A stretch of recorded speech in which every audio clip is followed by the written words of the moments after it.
When you have the ability to manage your emotions, you have the ability to completely change your life. You're less likely to get in fights with your people at home, people at work.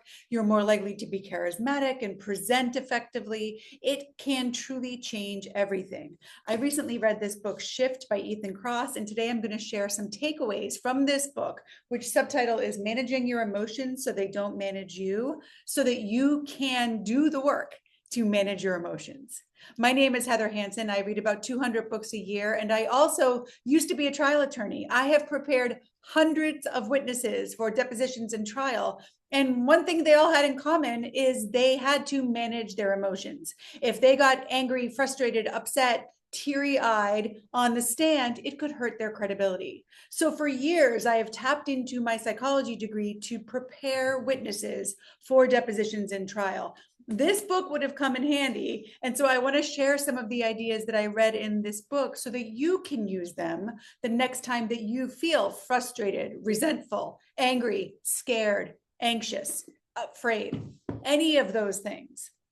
So the first thing that Ethan Kross talks about in this book is the idea that you are capable of managing your emotions. Many of us believe that we are not. And one of the things that he points out in this book when he talks about self-efficacy, which is the belief that you can actually change things about yourself, that actually determines your results. One of the things that I often say in my work is your beliefs create your reality.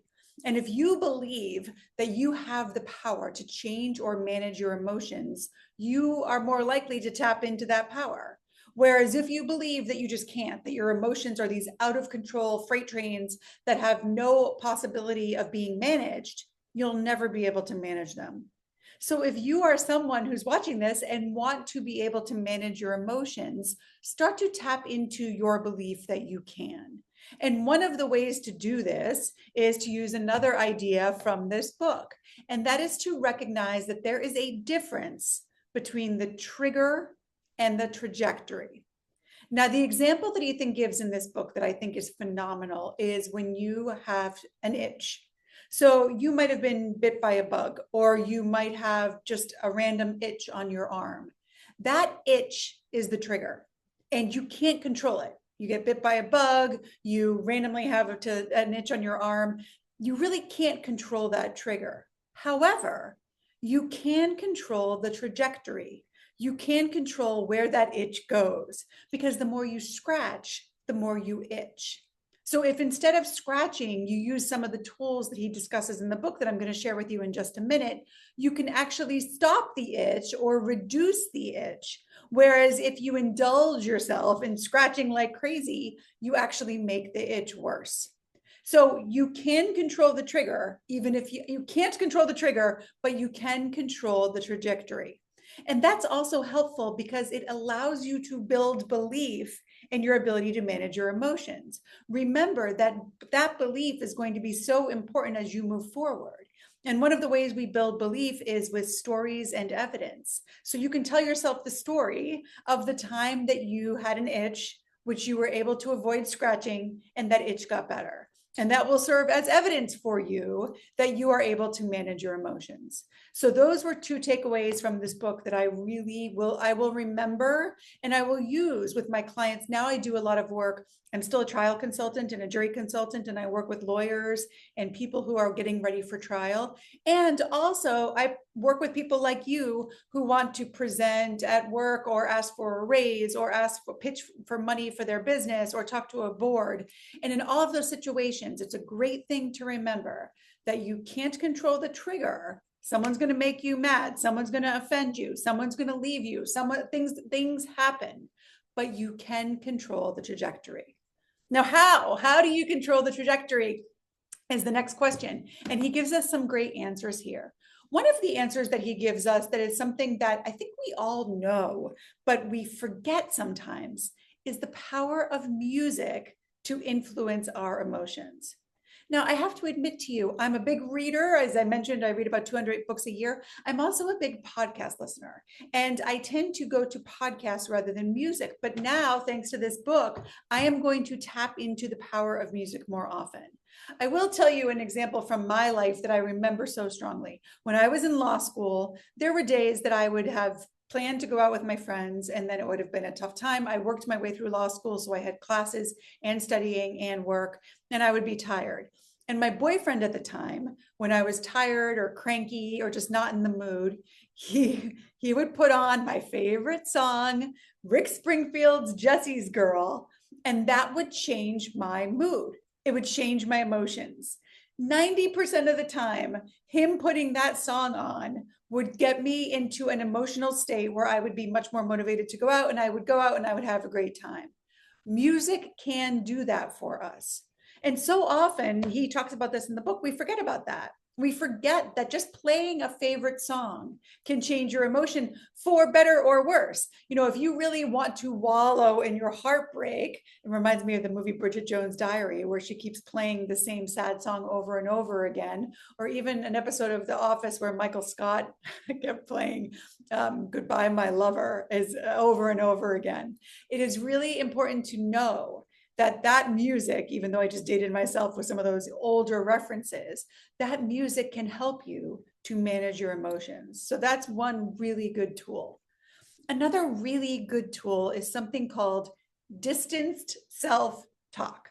It is simply the practice of speaking about yourself in the second or third person. The research on this is amazing. The research that shows that this actually can change your emotions relatively quickly there's a lot of research to support that idea. So let's talk about how this actually works. You can talk about yourself either in the second or the third person. Talking about yourself in the second person would be something like, you've got this, you've dealt with things like this before, you're going to get through, you're going to be okay, you are safe.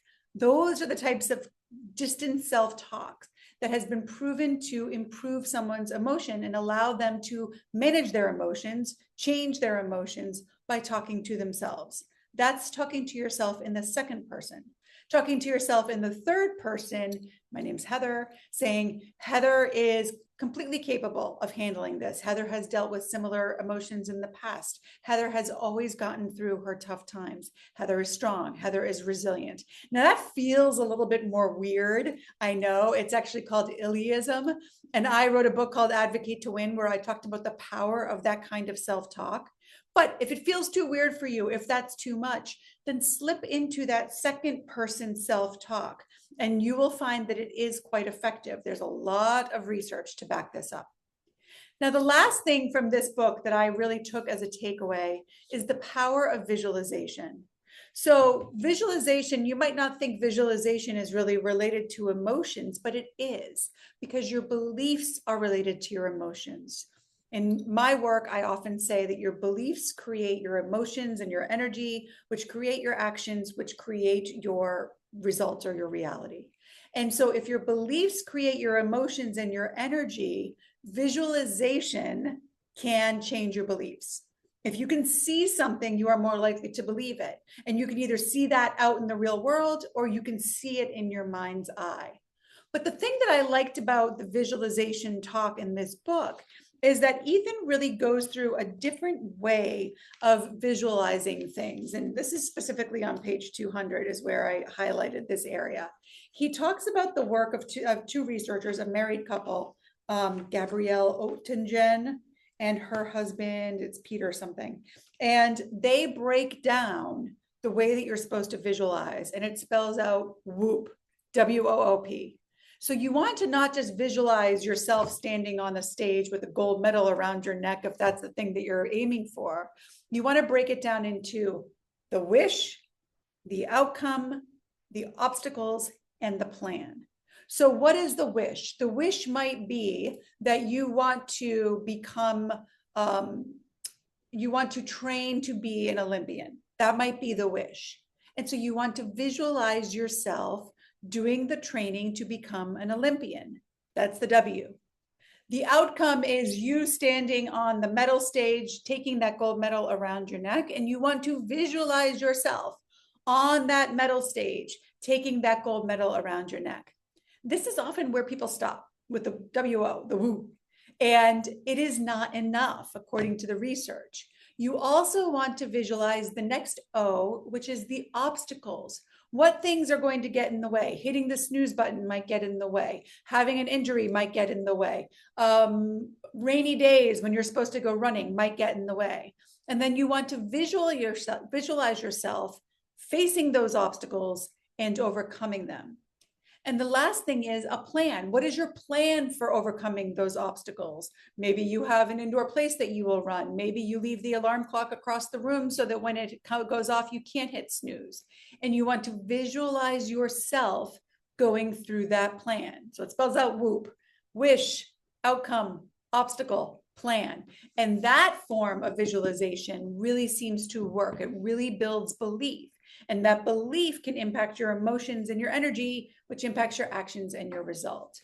I had read and loved Ethan Kross's first book, Chatter. I had him on my podcast, which is called The Elegant Warrior. I'll put a link to that below, and I'll put a link to my book, which I mentioned below as well. I loved that book, and I was eager to read this one as well. This one I did not love as well as I love Chatter, and in a future episode, I will do a summary of Chatter as well. But this is a great book to learn specific tools to manage your emotions. It is possible.